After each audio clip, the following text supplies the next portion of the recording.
미국의 소비자 물가 지수가 거의 40년 만에 최대 폭으로 상승했습니다. 인플레이션에 대응하는 연준의 긴축 전환 시기가 더 빨라질 것이란 관측이 나오고 있습니다.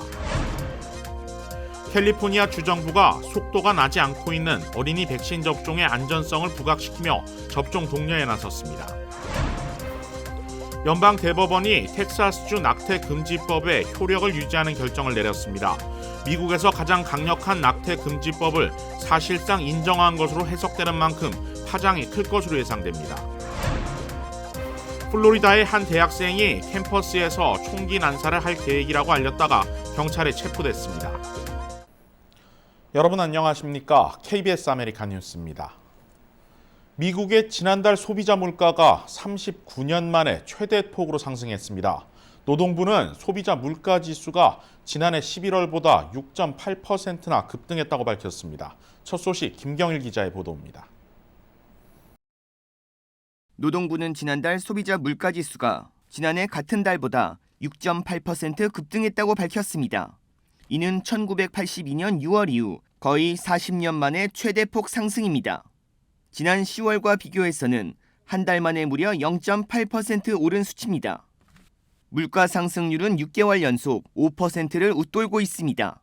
변동성이 큰 에너지와 식품을 제외한 근원 물가는 지난해 11월보다 4.9%, 지난달보다는 0.5% 올라 1991년 이후 최고치를 기록했습니다. 소비자들이 피부로 느끼는 물가는 하루하루가 다릅니다. Coffee, sugar, milk, everything is a lot more expensive, and so everything is inflated. It's just what the new life is now. Scary to me with the corona, with the pandemic, with the new thing virus, that goes with the inflation. So it's all brought in together. 경제 전문가들은 소비자 물가 지수가 빠르게 오르는 이유로 11월 추수감사절 소비자 수요와 공급망 차질이 맞물린 결과로 보고 있습니다. 이와 함께 중국의 물가가 크게 오른 것에도 영향을 받았다는 분석입니다. 중국의 지난달 생산자 물가 지수는 지난해 같은 기간보다 12.9%나 올랐는데 미국에서 소비되는 상품의 상당수를 중국이 만들고 있어 미국 소비자 물가에도 반영되고 있다는 설명입니다. 이처럼 물가가 연방준비제도의 관리 목표치 2%를 크게 넘어서면서 테이퍼링, 즉 양적 완화 정책이 축소될 가능성 또한 높아지고 있습니다. 경제 전문가들은 여기에 기준금리 인상 시기도 빨라질 것으로 보고 있습니다. 연준의 금리 인상 시기는 높은 고용을 전제로 하고 있는데 지난달 셋째 주 실업수당 청구 건수는 19만 4천여 건으로 3주 연속 20만 건 미만을 기록했습니다. 코로나 이전 주당 실업수당 청구 건수가 평균 21만 8천 건이었던 것을 감안하면 고용 상황이 사실상 코로나 이전으로 돌아갔다고 할 수 있습니다. KBS 뉴스 김경일입니다. 오미크론 변이 바이러스 여파로 백신 접종에 대한 중요성이 연일 강조되고 있습니다. 하지만 11세 미만의 어린이들의 백신 접종률은 아직도 낮은 편인데요. 캘리포니아 주정부가 어린이 백신 접종의 안전성을 부각하며 본격적인 접종 독려에 나섰습니다. 이유수 기자가 보도합니다.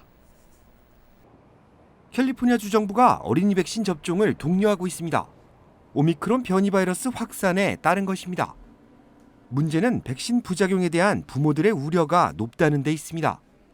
임상시험 기간이 짧기 때문에 아직은 섣부른 판단일 수 있다고 우려하는 부모가 더 많기 때문입니다. 부작용은 별로 없으면서 효과는 아주 좋게 있다. 90% 넘게 효과가 있다 그래가지고 안전하게 5살부터 11살 사이에 환자분들한테도 접종을 받을 수 있다고 그런 판단이 나왔습니다. 어린이에게 성인용 백신이 접종되는 사고를 우려하는 부모들도 많습니다. 하지만 어린이 백신은 성인용 백신과 유관으로 구분이 가능해 어린이가 성인용 백신을 접종받는 의료사고는 발생하기 어렵다고 합니다. 색깔도 다르고 병도 다릅니다. 서로 애한테 5살, 11살한테 성인 도수를 주면 안 됩니다. 그렇죠? 네, 그래서 확실하게 표현할 수 있게 판단할 수 있게 이렇게 색깔도 다 다른 색깔 나오고 있습니다. 어린이 백신 역시 성인들의 백신과 마찬가지로 통증이나 몸살 기운이 동반됩니다. 하지만 이러한 증세는 항체를 만드는 과정에서 발생하기 때문에 크게 우려할 필요는 없습니다. 항체가 생기면서 진짜로 이 예방접종이 효과가 있다는 그런 증거입니다. 그러니까 약간 몸살이 나고 약간 열이 나고 좀 약간 으시시하고 좀 떨고 그런 것들은 다 정상적인 반응입니다. 그런 거 있어가지고는 걱정할 필요가 없습니다.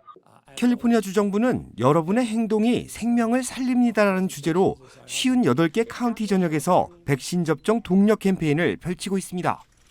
어제 남가주 이유케어 클리닉과 북가주 이스트베이 한인봉사회가 온라인으로 진행한 어린이 백신 접종 관련 한인 지역사회 대담에서는 어린이 백신에 대한 궁금증을 해소하는 다양한 질의응답이 이어졌습니다. 이번 대담에서는 어린이 백신은 안전하며 신속히 이를 접종하는 것이 옳다는 점이 강조됐습니다.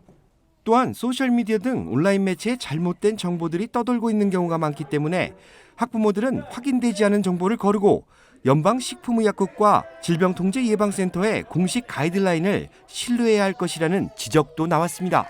KBS 뉴스 이우수입니다. 연방 대법원이 텍사스주 낙태 금지법의 효력을 유지하는 결정을 내렸습니다. 미국에서 가장 강력한 낙태 금지법을 사실상 인정한 것으로 해석되는 만큼 파장이 클 것으로 예상됩니다. 연방 대법원은 오늘 임신 6주 이후 낙태를 금지시킨 텍사스 주법 SB 8에 대해 낙태 권리를 옹호하는 측이 소송을 제기할 수 있다고 결정했습니다. 대법원은 그러나 정작 텍사스 주법의 효력은 중지시키지 않고 유지를 결정했습니다. 또 소송 대상에서 주 법원 판사와 서기관, 주 검찰총장은 제외시켰습니다. 연방정부와 낙태 권리를 옹호하는 측 입장에선 소송의 범위가 크게 제한된 것으로 법에 대한 위헌 소송만 가능하게 됐습니다. 오늘 대법원의 판결은 텍사스주 낙태 금지 법안이 발효된 지 정확히 100일째가 되는 날 나왔습니다. 해석에 따라 소송 여지가 남아있다 해도 전반적으로 낙태 제한에 찬성하는 보수의 승리로 평가되고 있습니다. 낙태 권리를 옹호하는 측에서는 즉각 비난 성명이 쏟아졌습니다. 연방 법무부도 오늘 대법원 판결 직후 성명을 통해 사법심사를 회피하고 미국인들의 헌법적 권리를 박탈하기 위해 고안된 SB 8 법에 대해 다시 소송을 제기한다고 밝혔습니다. 앞서 텍사스주 연방지법은 SB 8 법안에 대한 효력을 중단시키는 가처분을 내렸지만 상위 법원인 연방 제5순회 항소법원은 2번이나 이를 뒤집은 바 있습니다. So the court, to some degree, took care of that today and said, okay, as an abortion provider, you can do that. And you can actually file this suit. So this will now go back and work its way through the court system. The big point, the immediate big point, though, is that, but the court didn't issue a stay or a stoppage on the law. 무엇보다 미국에서 가장 강력한 낙태 금지법이 계속 효력을 갖게 됐다는 점은 시사하는 바가 큽니다.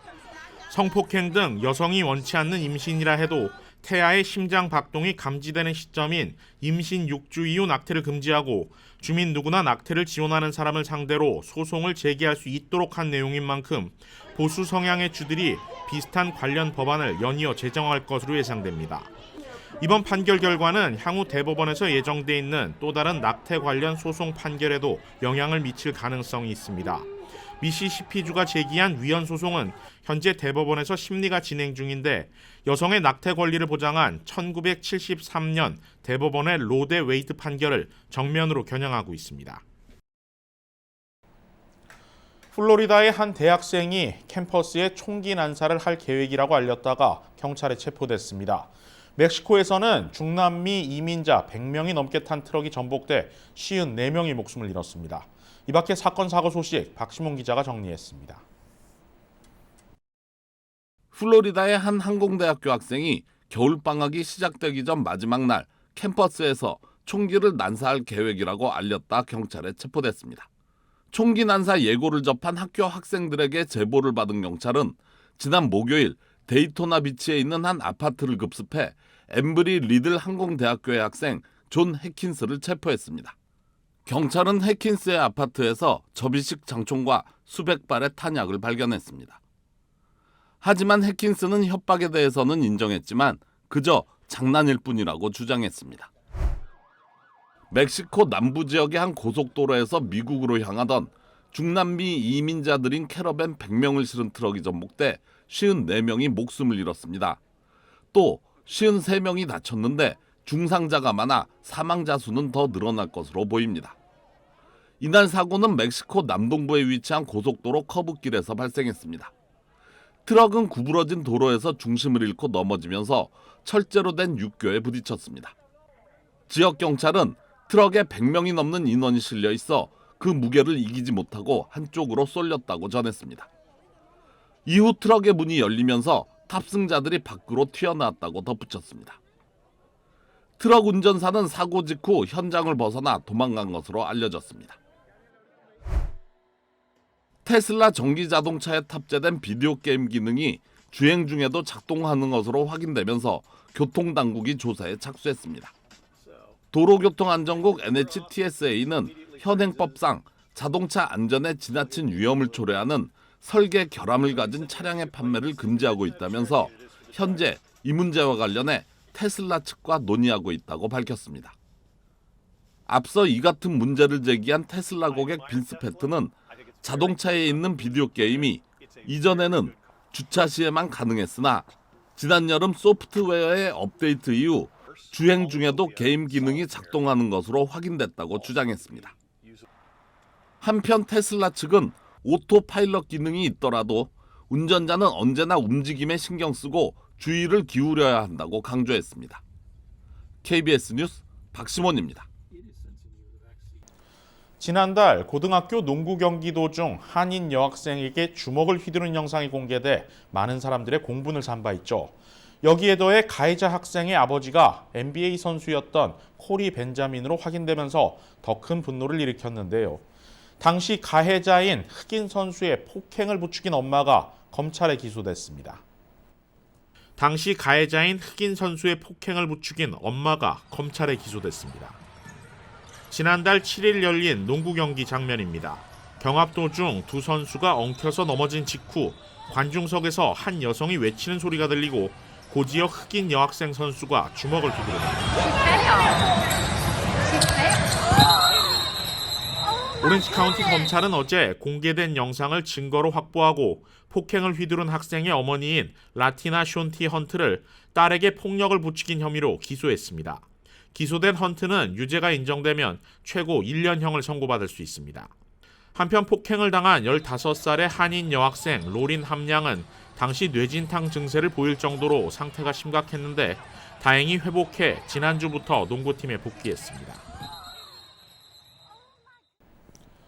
ABC 통합교육부의 유수연 교육위원이 위원장에 당선됐습니다. 이로써 지난 2017년에 이어 다시 한번 거대 교육부의 정책을 총괄하는 역할을 맡게 됐습니다. 유수연 교육위원장은 지난 화요일 열린 교육위원회 회의에서 전체 교육위원 7명 가운데 과반인 4명의 지지를 얻어서 선출됐습니다. 임기는 당선 직후 시작됐으며 앞으로 1년 동안 위원회를 이끌게 됐습니다. ABC 통합교육부는 한인들이 다수 거주하는 아테시아와 세리토스, 하와이안 가든 등 5개 도시에 걸쳐 30개 초중 고등학교 2만 1,000명의 학생들이 소속돼 있습니다. 특히 최근 캘리포니아의 성교육 교과 과정이 너무 구체적이고 노골적이라는 논란이 가열되고 있는데 보수적 입장을 견지하고 있는 유수연 위원장이 취임하면서 교육군의 정책도 달라질 것으로 예상되고 있습니다. 오렌지 카운티 최대 한인 밀집 지역인 플러튼시에서 처음으로 한인 시장이 탄생했습니다. 플러튼 시의회는 정기회의를 열고 프레드 정 일지구 시의원을 시장으로 선출했습니다. 프레드 정 시장은 지난해 11월 열린 선거에서 한인 최초로 시의원에 당선됐으며 임기 1년 만에 첫 한인 시장으로 이름을 올렸습니다. 정 신임 시장은 당선 직후 1년 동안의 임기를 시작했습니다. 뉴저지에서 처음으로 2세 한인 회장이 탄생했습니다. 제30대 뉴저지 한인회장 선거에서 기호 2번 이창헌 후보가 당선됐습니다. 제1사 뉴욕 KBTV가 보도합니다. 12월 9일 제30대 뉴저지 한인회장 선거에서 사상 첫 한인 2세 회장으로 기호 2번 이창헌 후보가 당선됐습니다. 이번 한인회장 선거에는 약 2,200명가량의 예상을 뛰어넘는 유권자들이 참가해 기호 1번 김일선 후보가 총 621표, 기호 2번 이창헌 후보가 1,562표, 그리고 무효표 8표로 기호 2번 이창헌 후보가 압도적인 승리를 거뒀습니다. 자정 가까운 시각이 돼서 끝이 난 개표 작업은 초반부터 난항을 겪기도 했습니다. 리치필드 투표소의 투표함이 차량 공간이 협소한 관계로 참관인이 동승하지 않은 채 개표소인 한인회관으로 도착했기 때문입니다. 이러한 이동 과정에 대해 개표소에서 대기하고 있던 1번 김일선 후보 측은 선관위의 규칙 위반이라며 거세게 항의했습니다. 그러나 김일선 후보는 리치필드를 제외한 나머지 4개 투표소들의 개표 결과를 듣고 결과에 승복한다며 기호 2번 이창원 후보의 승리를 축하했습니다. 축하드리고 잘 되길 바랍니다. 끝입니다. 너무나 감사합니다. 제가 열심히 하겠습니다. 보여드리겠습니다. 감사합니다. 이어 남경문 선거관리위원장은 이번 선거가 축제로 마무리되어 기쁘다는 소회를 남겼습니다. 새로운 한인회, 발전되는 한인회 될 수 있기를 기도하고요. 저희도 적극 협력하겠습니다. 드디어 좋은 축복적인 축제가 된 것 같아서 마음이 뿌듯합니다. 당선인 신분이 된 이창원 후보는 내년 1월 1일부터 제30대 뉴저지 한인회장으로 공식 업무를 시작하게 됩니다. KBTV 뉴스 안주영입니다. KBS 아메리카 뉴스를 마칩니다. 편안한 주말 보내시기 바랍니다. 고맙습니다.